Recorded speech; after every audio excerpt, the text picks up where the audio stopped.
पाकिस्तान और अफगानिस्तान सीमा पर तनाव लगातार बढ़ता जा रहा है।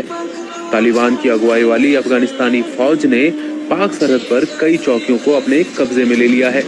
इस पूरे संघर्ष की शुरुआत पाकिस्तान की एक नापाक हरकत से हुई है, जब पाकिस्तानी एयरफोर्स की ओर से काबुल पर एयर स्ट्राइक की गई।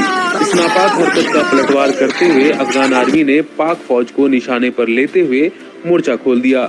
इसके बाद ही एक नए युद्ध का आगाज हो गया। युद्ध के बैकग्राउंड की बात करें तो पिछले कुछ समय से पाक अफगान फौजों के बीच कुनर और हेलमंद प्रांत की सरहदों पर संघर्ष चल रहा था, जो आज इस भीषण युद्ध के रूप में सामने आया है। आपको बताते चलें कि अफगानिस्तान की सेना ने डुरंट रेखा को पार करके कई चौकियां अपने कब्जे में ले ली हैं। आइए जानते हैं कि इस युद्ध को लेकर भारत ने क्या कहा है और क्या है इस युद्ध का मौजूदा हाल। भारत ने क्या कहा? पाकिस्तान ने भारत पर अफगानिस्तान का समर्थन करने का आरोप लगाया है। भारत ने इन आरोपों को सिरे से खारिज करते हुए कहा, हम अफगानिस्तान के घरेलू मामलों में हस्तक्षेप नहीं करते हैं।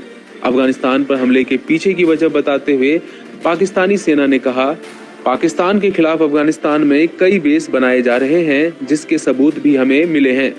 हमने जान माल की रक्षा के लिए ये जरूरी कदम उठाया है। पाकिस्तान लगातार अफगानिस्तान की तालिबानी सरकार पर पाक के खैबर पख्तूनख्वा प्रांत में तहरीके तालिबान को समर्थन देने का आरोप लगाता रहा है।